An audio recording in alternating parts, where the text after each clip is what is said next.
അസ്സലാമു അലൈക്കും വറഹ്മത്തുള്ളാഹി വബറകാതുഹു. ബിസ്മില്ലാഹി വൽഹംദുലില്ലാഹി വസ്സലാത്തു വസ്സലാമു അലാ അഫ്ളലി റസൂലില്ലാഹി വഅലാ ആലിഹി വസ്വഹാബിഹി അജ്മഈൻ. അമ്മാ ബഅദ്. അല്ലാഹു സുബ്ഹാനഹു വതആല നമുക്കെല്ലാം എല്ലാവിധ ഖൈറും ബറക്കത്തും റാഹത്തും സന്തോഷവും രോഗത്തിന് ശിഫയും നൽകി അനുഗ്രഹിക്കട്ടെ. ഹബീബായ റസൂലുള്ളാഹി സ്വല്ലല്ലാഹു അലൈഹി വസല്ലം തങ്ങൾ ജീവിതത്തിൽ പതിവായി ഓതേണ്ട ഒരുപാട് സൂറത്തുകൾ നമ്മെ പഠിപ്പിച്ചിട്ടുണ്ട്. സൂറത്തുൽ യാസീൻ, സൂറത്തു റഹ്മാൻ, സൂറത്തു മുൽക്ക്, സൂറത്തു ദഹർ, സൂറത്തുൽ വാഖിയ പോലെയുള്ള ധാരാളം ഖുർആനിക അധ്യായങ്ങൾ പതിവായി ഓതൽ സുന്നത്താണ്, വളരെ പുണ്യമാണ് എന്ന് ഹബീബായ റസൂലുള്ളാഹി സ്വല്ലല്ലാഹു അലൈഹി വസല്ലം തങ്ങൾ പഠിപ്പിച്ചിട്ടുണ്ട്.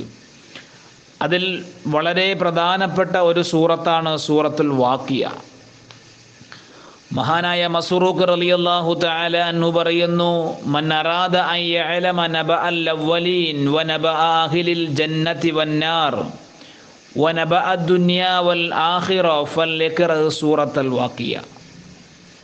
ദുനിയാവിൻ്റെയും ആഖിറത്തിൻ്റെയും വർത്തമാനം, അതുപോലെ സ്വർഗ നരക അഹ്ലുകാരുടെ വർത്തമാനം, മുൻഗാമികളുടെയും പിൻഗാമികളുടെയൊക്കെ വർത്തമാനം അറിയാൻ നീ ഉദ്ദേശിക്കുന്നുണ്ടെങ്കിൽ ഫൽയഖറ സൂറത്തുൽ വാഖിയ, സൂറത്തുൽ വാഖിയ എന്ന മനോഹരമായ അധ്യായം നീ പാരായണം ചെയ്യുക. ആ സൂറത്ത് ഓതുന്നത് കൊണ്ട് ഒരുപാട് പ്രതിഫലമാണ്, പുണ്യമാണ്, നേട്ടങ്ങളാണ്.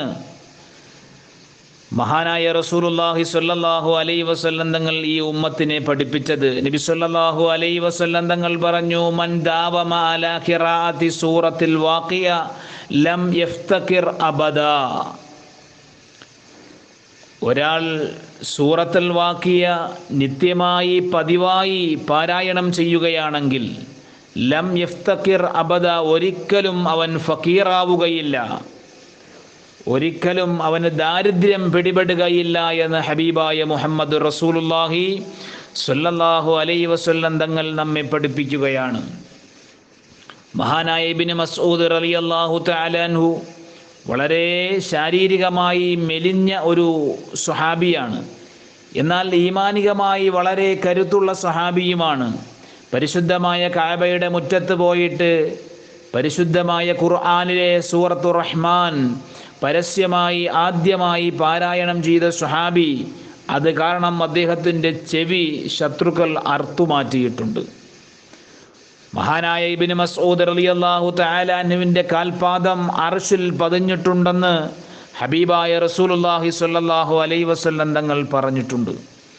അങ്ങനെയുള്ള ഇബ്നു മസ്ഊദ് റളിയല്ലാഹു തആല അൻഹു ജീവിതത്തിൻ്റെ ബുദ്ധിമുട്ട്, ജീവിതത്തിൻ്റെ പ്രയാസം വന്നപ്പോൾ, ഒരുപാട് വിഷമത്തിലായപ്പോൾ മഹാനായ ഉസ്മാൻ ഇബ്നു അഫ്ഫാൻ റളിയല്ലാഹു തആല അൻഹു അന്ന് ഖലീഫയാണ്. ബൈത്തുൽ മാലിൽ നിന്നും എന്തെങ്കിലും ഒരു സഹായം നിങ്ങൾക്ക് നൽകട്ടെയോ തരട്ടെയോ എന്ന് ചോദിച്ചപ്പോൾ മഹാനുഭാവൻ പറഞ്ഞു, എനിക്ക് അതിൻ്റെ ആവശ്യം ഇല്ല. സുഹൃത്തുക്കൾ പറഞ്ഞു, നിങ്ങൾക്കതിൻ്റെ ആവശ്യമില്ലെങ്കിലും നിങ്ങളുടെ മക്കൾക്ക് അത് ഉപകരിക്കുമല്ലോ. ആ സമയത്ത് മഹാനായ ഇബ്നു മസ്ഊദ് റളിയല്ലാഹു തആല അൻഹു പറഞ്ഞ മറുപടി, ഇന്നഹും യഖറഊന സൂറത്തുൽ വാഖിയ, സൂറത്തുൽ വാഖിയ എൻ്റെ മക്കൾ ഓതുന്നവരാണ്.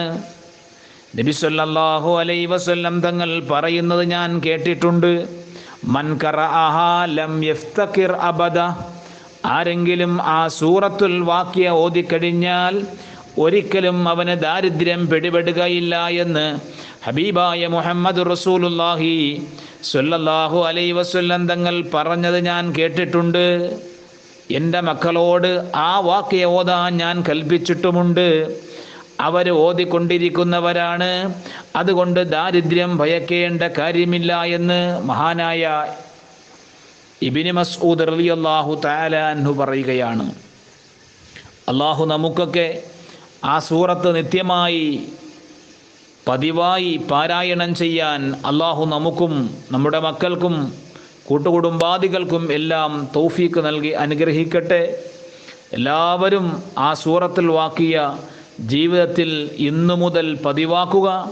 ഒരു ദിവസം പോലും വിട്ടുപോകാതെ കൃത്യമായി മരണം വരെ അത് പതിവാക്കാൻ അള്ളാഹു നമുക്കൊക്കെയും തൗഫീക്ക് നൽകി അനുഗ്രഹിക്കട്ടെ. എല്ലാവിധ ഖൈറാത്തും ബറക്കാത്തും അള്ളാഹു നമുക്കും വേണ്ടപ്പെട്ട മാതാപിതാക്കൾ, കൂട്ടുകുടുംബാദികൾ, ഉസ്താദുമാർ, അയൽവാസികൾ, സുഹൃത്തുക്കൾ എല്ലാവർക്കും അള്ളാഹു നൽകി അനുഗ്രഹിക്കട്ടെ. വആഖിറു ദഅവതി അനിൽ ഹംദുലില്ലാഹി റബ്ബിൽ ആലമീൻ. അസ്സലാമു അലൈക്കും വറഹ്മത്തുള്ളാഹി വബറകാതുഹു.